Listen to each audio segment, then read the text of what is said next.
Tov, good morning.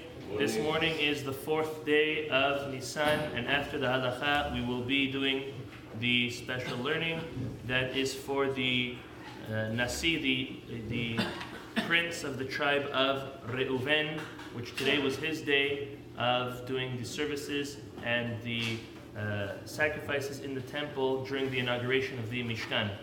This morning's halacha is going to continue off of yesterday's mornings and yesterday evenings of kosherizing different items in the house. Yesterday we spoke about ovens, now we're at a hot plate for Shabbat.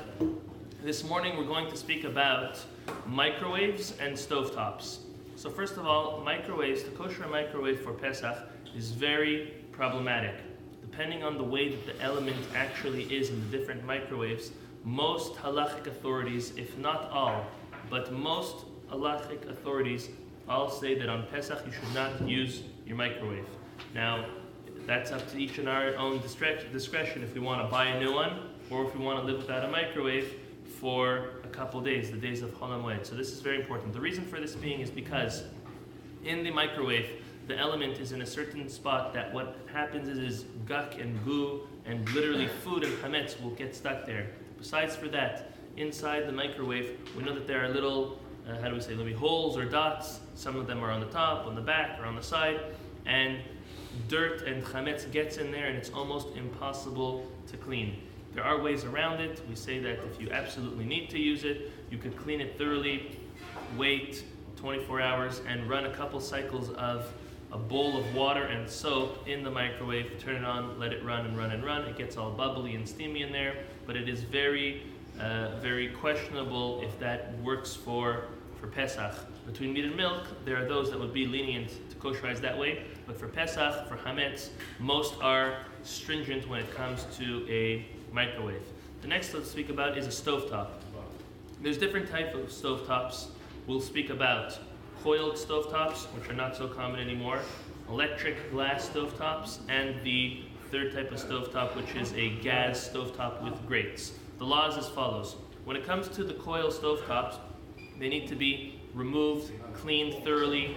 They very often have a lot of chametz and crumbs stuck under the element, in the middle of the coils. It's very important that that whole area is cleaned extremely well, soap and water, even if possible to pour hot water in the area. That would be the most proper to do for that. Then what you'll do is you'll turn it on until it gets to its hottest for a little while, and you're good with that.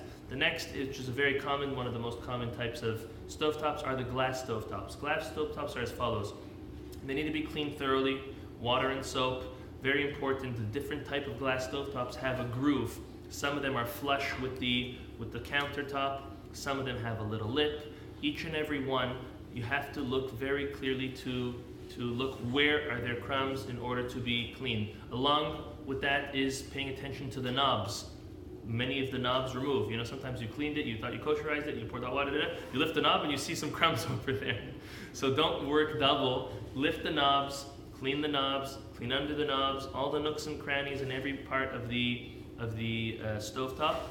And then for a glass stovetop, you will turn it on to its hottest setting. Once it's on its hottest setting, you will pour boiling water on the stovetop. Okay, I'm not going to vouch for it, and I'm not taking any responsibility for it, but 99% of the time, your glass stovetop will not crack if you do so. There's a misconception. Okay, so there's the one in 100 or 1 in 1,000. But most of the time, the glass stovetop will not crack if you pour hot water on it. And the reason for that is because it's tempered glass specifically because they know that what you're doing is you are taking a pot and you're putting food in there and it's boiling and it's on hot and then it obviously spills over. So again, everyone to their own discretion how they want to kosherize it. If without pouring the hot water on it, most probably you would not be able to use it on Pesach. So you have to decide, either do you want to take the risk of pouring the hot water on it when it's boiling or not. I personally have kosherized many stovetops which are glass that way, and thank God we've been successful every time. The last category of stovetops are gas stovetops, any type of gas, whether it's propane, natural gas, or any other type of gas. The way to clean this again is remove the grates, remove the knobs, clean everything thoroughly. The little elements, I don't know what they're called, that the gas actually comes out from. Those need to be taken out. They need to be washed properly. They also need to be poured hot water on those little elements that the gas actually comes out from. And the grates, that's the trays on top, also need to be cleaned thoroughly and also poured hot water on. After that is done, you would put everything, so once again, after that is done, you would put everything back on the stovetop and turn it on to its highest setting, and it will burn. So there are those that say the grates need libun if it's possible to be done. Some like to say take the grates and put them in your oven when you're doing the self-clean mode. However, many companies say that you cannot do that. It will ruin the grates. It will ruin the metal of it. It will ruin also the plastic holders on the bottom. It's not a good idea to do. So the way to kosherize it is, as I said, clean it thoroughly, put boiling hot water, not only on those little elements, but also on the grates. And then you put everything back on the stove, turn on the stove to the highest fire. So that means any place that normally gets fire is going to have fire. And anything that doesn't, and it has chametz via liquid, well, you took care of that when you did the pouring of the water. Again, all of what I said is obviously after cleaning, waiting 24 hours, and then either pouring the hot water or turning on the oven or the stove to its hottest.